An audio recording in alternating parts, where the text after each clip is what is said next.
থাকবেন না, আমরাও পড়াশোনা করি।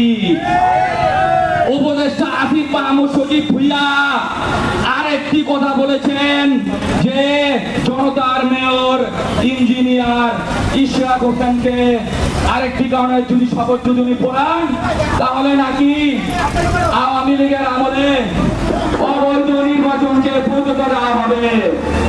আমি উপদেষ্টা আসিফ মাহমুদকে জিজ্ঞাসা করতে চাই, আপনারা যদি বলেন এই যুক্তি দিয়ে যে আওয়ামী লীগের আমলে সব নির্বাচন অবৈধ, তাহলে আমি বলবো শেখ হাসিনা অবৈধ, শেখ হাসিনার চুপ্পু অবৈধ। এই চুপ্পুর কাছে আপনারা যে শপথ নিয়েছেন তাহলে আপনাদের এই সরকার অবৈধ, আপনিও অবৈধ। এই জন্য আমি উপদেষ্টা আসিফ মাহমুদ সজীব ভুইয়াকে বলবো, আপনি হাসিনার চেয়ে বড় চালাক। হাসিনা তো সরাসরি শয়তান ছিল, আর আপনি একেবারে মুনাফিক টাইপের।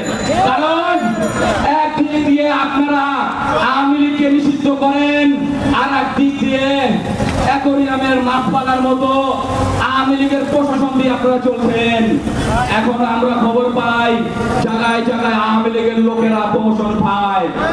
এই জন্য উপদেষ্টা আসিফ মাহমুদ সজীব ভুইয়াকে বলবো, ইঞ্জিনিয়ার ইশরাক হোসেন ফেসে আসেন নাই। এক সময় মানুষ যখন ফেসবুকে একটা পোস্ট দিত, ভয় পেত, পোস্ট দিয়ে ডিলিট করে দিত, তখন ইঞ্জিনিয়ার ইশরাক হোসেন রাস্তায় থেকে আওয়ামী লীগের দ্বারা নির্যাতিত হয়েছে। সুতরাং ইঞ্জিনিয়ার ইশরাক হোসেনকে আওয়ামী লীগ মনে করবেন না। ঢাকার মানুষ সাধারণকে ভালোবেসে বড় হয়েছে। সুতরাং ইঞ্জিনিয়ার ইশরাক হোসেন জনতার মেয়র। তাই আমি আশা করব অবিলম্বে আপনি তাকে শপথ পড়াবেন, শপথ নিয়ে তাল বাহানা করবেন না। সবাইকে ধন্যবাদ। দর্শক, ঢাকা দক্ষিণ সিটি কর্পোরেশনের মূল ফটক থেকে যুক্ত হয়েছে। ষষ্ঠ দিনের মতো ঢাকাবাসী তারা কিন্তু ঢাকা দক্ষিণ সিটি কর্পোরেশনের সামনে যুক্ত হচ্ছেন, জড়ো হচ্ছেন এবং এখান থেকে কিন্তু ইঞ্জিনিয়ার ইশরাককে মেয়র ঘোষণার দাবি তারা কিন্তু তুলছেন। এবং তারা গতকাল যে উপদেষ্টাদের ফেসবুক পোস্ট এবং সমন্বয়কদের ফেসবুক পোস্টে যে বিতর্ক তৈরি হয়েছে সেই বিতর্ক নিয়েও তারা কিন্তু কথা বলছেন এবং সেই অনুরোধ দিচ্ছেন।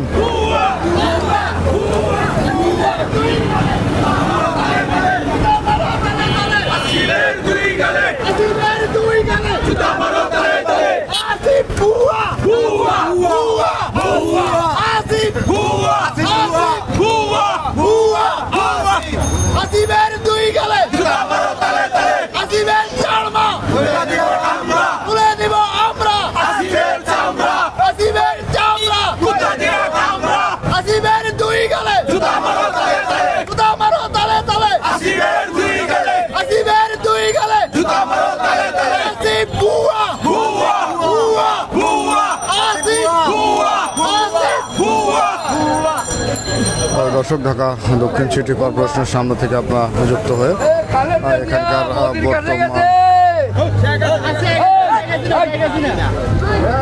বর্তমান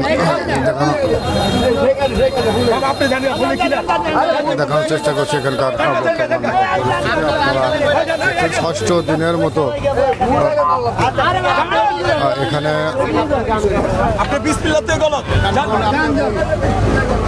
বিএনপির নেতাকর্মীরা কিন্তু সমবেত হচ্ছেন এবং এখান থেকে তারা কিন্তু প্রতিবাদ জানাচ্ছেন। গতকাল উপদেষ্টাদের ফেসবুক স্ট্যাটাস নিয়ে যে বিতর্কের সৃষ্টি হয়েছে সেই বিতর্কেরও কিন্তু এখানে প্রতিবাদ জানানো হচ্ছে এবং ইঞ্জিনিয়ার ইশরাক হোসেনকে অনতিবিলম্বে শপথ বাক্য পাঠ করিয়ে ঢাকা দক্ষিণ সিটি কর্পোরেশন মেয়র ঘোষণার দাবি কিন্তু জানানো হচ্ছে। দর্শক, আপনারা জানেন ইতিমধ্যেই হাইকোর্ট থেকে কিন্তু রায় হয়েছে এবং নির্বাচন কমিশন কিন্তু গেজেট প্রকাশ করেছে। তারপরেও ইঞ্জিনিয়ার ইশরাক হোসেনকে মেয়র হিসেবে শপথ বাক্য পাঠ করানো হচ্ছে না এবং এরই প্রতিবাদে 5 দিন কিন্তু আন্দোলন করেছে এবং ষষ্ঠ দিনের মতো আজও ঢাকা দক্ষিণ সিটি কর্পোরেশনের মাঝে ঢাকা দক্ষিণ সিটি কর্পোরেশনের সামনে তারা কিন্তু সমবেত হচ্ছেন এবং তারা কিন্তু দাবি জানাচ্ছেন যে ইশরাক হোসেনকে ইঞ্জিনিয়ার ইশরাক হোসেনকে মেয়র পদে নির্বাচিত ঘোষণা করেছেন বসাতে হবে। বৈধ মেয়র, কিন্তু স্থানীয় প্রশাসন মন্ত্রণালয়ের দায়িত্বপ্রাপ্ত আসিফ যে উদ্যোক্তপূর্ণ আচরণ করছেন সেটা বরাবরই ন্যাক্কারজনক। আমরা সন্দিহান হচ্ছি, হয় নগর ভবনে এমন কোনো দুর্নীতি আপনারা করে রেখেছেন সেটাকে ঢাকার জন্য জনতার মেয়র ইশরাককে আপনারা ক্ষমতায়িত করছেন না। আপনারা ভুলে যাবেন না, জনতার মেয়র ইশরাক জনগণের রায়ে নির্বাচিত হয়েছেন। তৎকালীন অবৈধ ফ্যাসিস্ট হাসিনার রেজিমে ওনার আন্দোলন সংগ্রামে যে অকুতভাবে ভূমিকা আপনারা লক্ষ্য করেছেন। ওনার বাবা মরহুম সাদেক হোসেন খোকা ঢাকাবাসীর প্রাণ, তারই ধারাবাহিকতায়, তারই রক্তের ধারক, তার আদর্শের ধারক জনাব ইশরাক হোসেনকে কার ইশারায়, কোন স্বার্থে, কোন উদ্দেশ্যে আপনারা একজন প্রশাসক বসিয়ে নির্বাচিত আদালতের রায়ে একজন মেয়রকে আপনারা পদায়িত করছেন না। নগরবাসীর যে ভোগান্তি আপনারা জানেন। সর্বোপরি একটি সিটি কর্পোরেশনকে পরিচালনা করার জন্য যে পরিমাণ ব্যবস্থাপনা দরকার, যে পরিমাণ কর্মযজ্ঞের দরকার, যে পরিমাণ জবাবদিহিতার দরকার, এটা একমাত্র নিশ্চিত করতে পারে আমাদের ইশরাক হোসেন।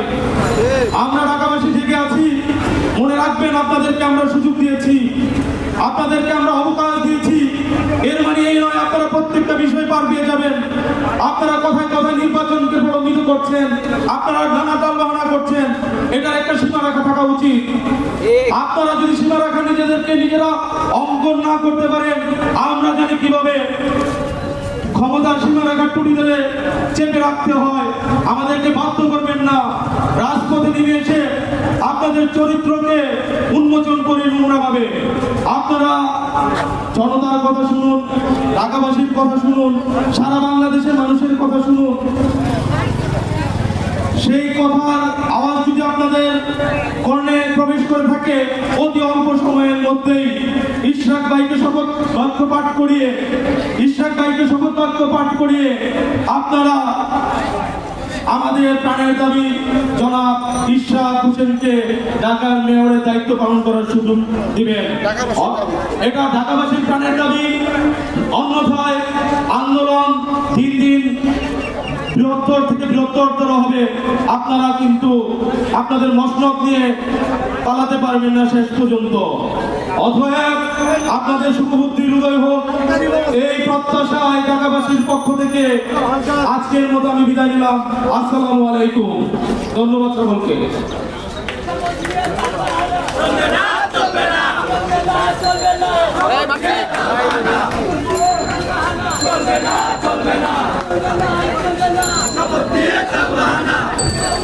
দর্শক, ঢাকা দক্ষিণ সিটি কর্পোরেশনের মূল ফটক থেকে যুক্ত হয়ে এখানে বর্তমান পরিস্থিতি দেখানোর চেষ্টা করছে। এই মুহূর্তে আমরা দেখতে পাচ্ছি নগর ভবনের সামনে কিন্তু